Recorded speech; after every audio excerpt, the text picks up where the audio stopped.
Leo looks ill. At least it's not the brackish sea, he whispers to himself as he steps around roars. And baggage to speak with you. I'm not sure we were all built for aquatic voyages, he says, and I hear Arber is quite a distance away. My people could use a few hours rest on solid ground. The hopeful looks from others sway you, and you signal for the ships to make land. Would you mind telling me why the capital is our destination? Leo asks. Arberang's walls have never been breached. Ah, of course, the growing walls should certainly keep a dredge army at bay, shouldn't they? You say nothing. Dredge, Leo says, almost in awe. Man and Varl, storied foe from oh so ever long ago. But the real and here. How have we made it so far south? His glance at the Varl is met with both anger and shame. The longship rocks gently, and the Skald grabs a rope to steady himself. If only we had the fabled horses to ride upon, we'd outpace the dredge and be on sound footing. His dramatized misery is almost as amusing as his thanks when he steps back onto land.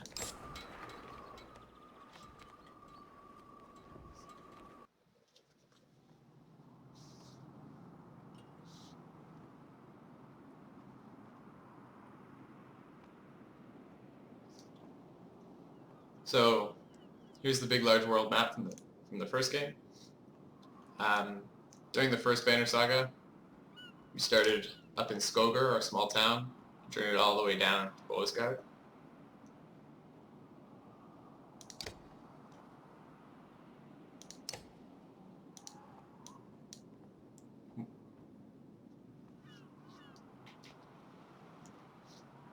So our final destination is going to be down here in Arber. So reaching Arber, the human capital, is the ultimate goal.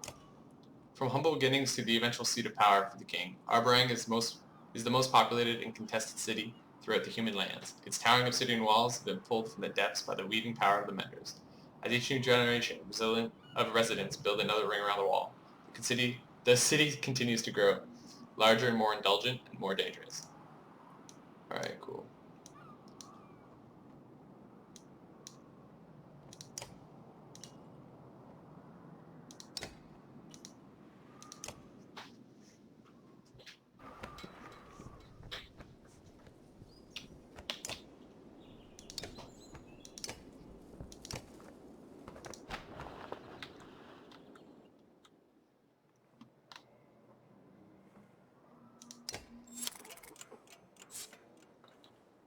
So it doesn't look like much has changed. So it's all pretty much the same as before. But we have tons of renown from our imported game. So let's level up some characters. So starting out with Rook, when you get your characters up to rank 6, they get to choose a second ability. Some classes have multiples, but Rook only has the one choice, Call to Arms. So during Pillage, there's no more guaranteed turns. Killing an enemy gives the heroes 2 turns in a row. The same holds true for the enemy. So this should change quite a few. Should change the outcome of battles depending on how you use it.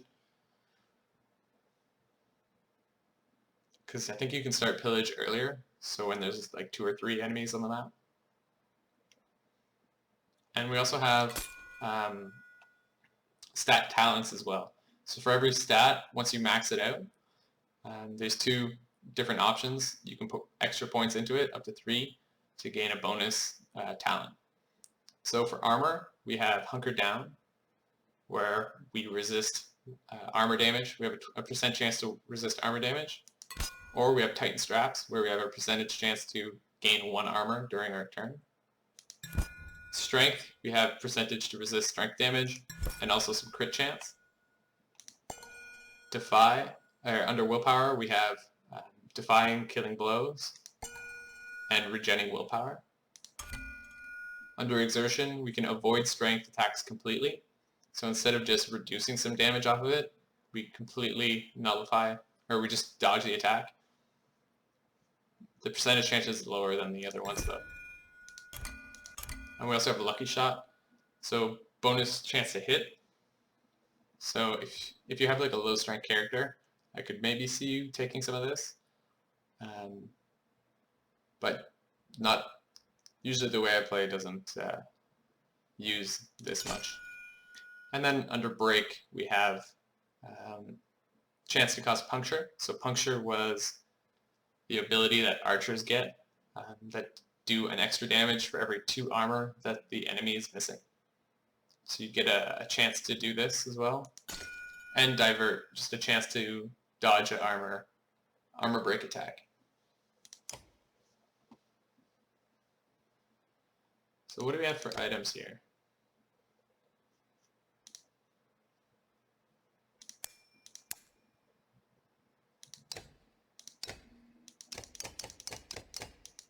I believe I bought one. Here we go. So you have 2 break, 1 move, 1 armor rest. Okay. Some of the newer items will give you bonuses to your talents. So we got Rook leveled up. Let's get Arber up past 5 as well, so we can get his new ability.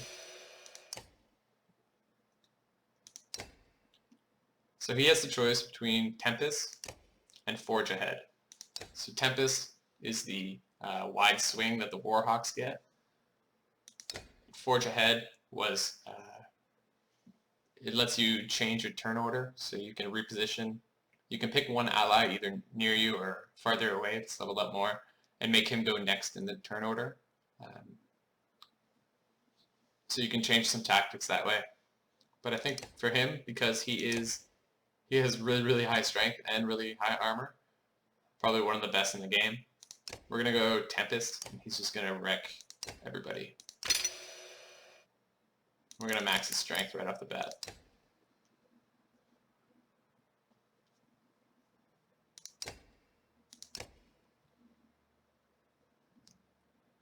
So, for recurring characters, in our last playthrough, we have Egil, who we managed to keep him alive throughout the whole thing.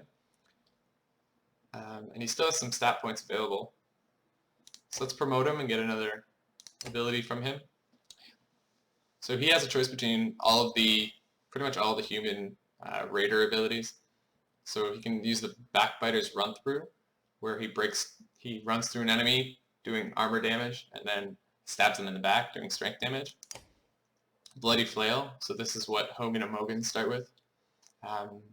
Basically, you hit for a number of times and it either does armor or strength, and then the very last hit does extra damage based on how many allies are standing beside you. Axe Storm is a new one, which is actually really, really good, where you lob an axe 4 tiles away, dealing normal strength damage, and the axe storm continues to throw until he misses. The chance to hit is not based on like armor, target's armor. So it has a flat chance to hit, which goes down every time you land an attack. So I believe it starts at 70 or 80.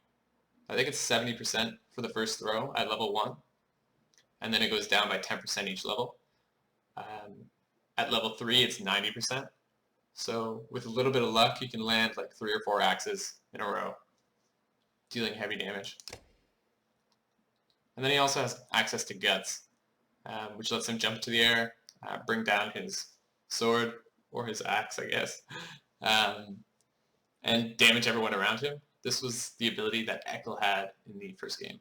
So we're going to take this one because Egil's going to run into the middle of the fight, get surrounded, and then use Guts.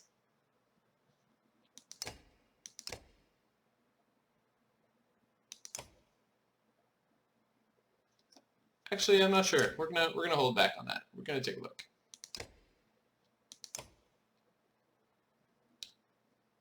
In terms of archer department, we have Nid and Oddleaf returning from the first game. Nid's ability is Bird of Prey, so she can shoot farther, and her shots don't miss. So we're gonna try to use her through this playthrough. And who else do we got here? Leo's the new character that we just picked up, the chieftain from the other village. He is the poet class. So his active ability is Tale Worth Telling. He uses this on an ally, and they're buffed for 1 round, gaining 1 damage for every 2 strength the enemy is above the target ally. So this would be good to cast, say, on Nid, and then have her attack the highest enemy on the field, getting bonus damage. The highest health enemy.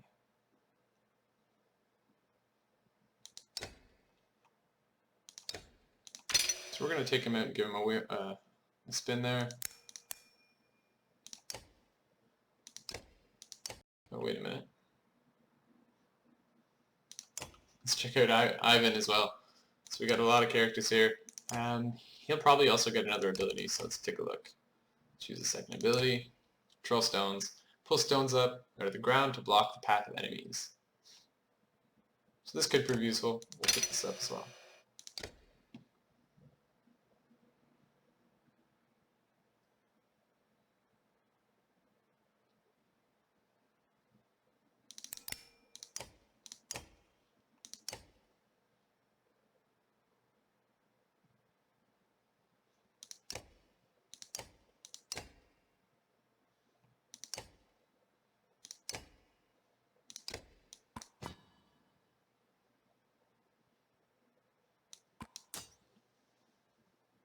Alright, so let's get the caravan moving.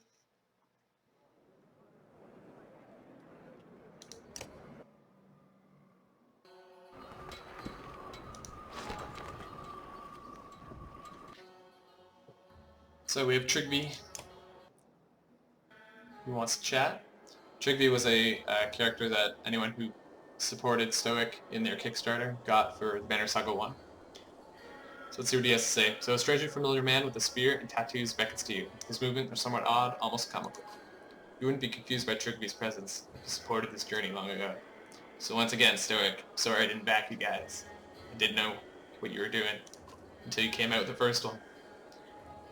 But the man's eyes glaze over for a moment before clearing. He now acts like your old friends. I've lost it. Lost what? My desire to keep going. Same as you. I understand, but we have to keep moving. You don't really mean that. But you did once, and will again. Unless you go down with your ship, Captain. Trigby starts laughing. It's disturbing, and as you walk away, you hear him singing. Yellow and blue will lie to you, lie to you, lie to you. So, in the first game, Trigby, in his first conversation, said to never trust anyone wearing a certain kind of helmet or something like that. And later on in the game, a character matching that description ends up stabbing you in the back. So I'm definitely going to be on the lookout for people who are rocking yellow and blue color schemes.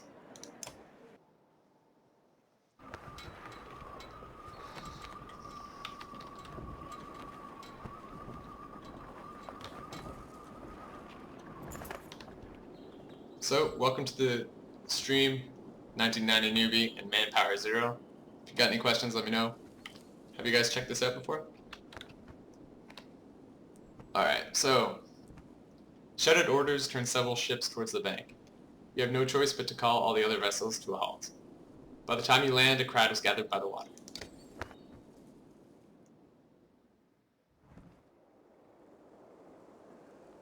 A man in fine clothes and a missing hand stands in the center of the others. He smirks as you approach. And here he is, the fond self-proclaimed ruler of us all. Are you the reason for this delay? I don't answer questions from backwater scum, no matter how high they've risen in the pond. Then I'll stop asking. Get back on the boat. You don't know who you're talking to, do you? Rook, you might not remember when we first arrived in Boasgard, but I went with Bolvar to speak with the governor. What's your point? Well, this is Rugga. He's the governor. Ludin, the entitled Prince of Arber, who joined you in Enartop, steps forward from the gathering crowd.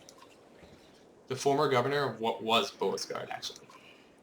Careful, Prince. Rivers are dangerous, especially this far from your papa's side. The threat causes a few gasps from the clansmen. Ludin's bodyguard, the usually quiet Bersi, growls and is waved off by the young prince. The Mender and I were just discussing Rook's banner. It'll make a nice addition to Boasgard's. I don't think so. Doesn't Prince Ludin outrank you? Ludin glances at you, a brief look of appreciation on his face. If anything, Rook's banner would join our ranks. Or are you claiming control of the entire kingdom too? I'm just trying to guide my vulnerable prince home with some dignity and proper leadership. But it was Rook who led the fight against Belor, while you hid in your great hall, Governor. Overseeing a besieged town isn't hiding, Ender. Just as fighting in a battle isn't necessarily leading.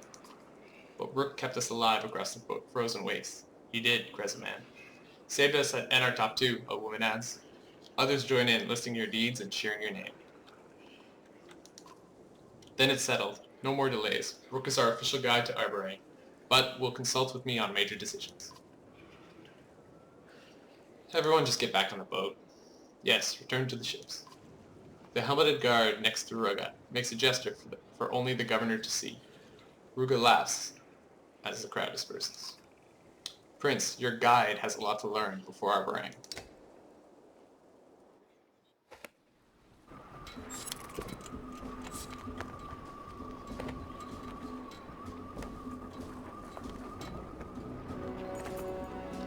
Ahead, driftwood has collected, creating an impressive barrier for the longships. Alternatively, going ashore has its own risks, from whatever might be lurking in the trees. So 3 options. Row hard and break through. Not likely to happen with our shitty boats that are made of driftwood and not good lumber. We can bank the ships and send all axemen to shopping, or we can try to portage and carry the ships around. If we try to carry them around, we may get ambushed in the trees and then lose a bunch of supplies. If we bank the ships and set the axemen to chopping, we can at least defend while this happens. So let's give this one a shot. And plus, since we're doing a hard mode playthrough, I want to try to get in as many fights as possible, get as much renown, and level up our guys. So once on land, you, Arber, and anyone else with an axe start hacking away at the wood blockage. Thudding sounds fill the air. Moments later, Ruga says, "Damn, we've got company." As Dredge approach from the woods, you realize others will have to hold them off until you have cleared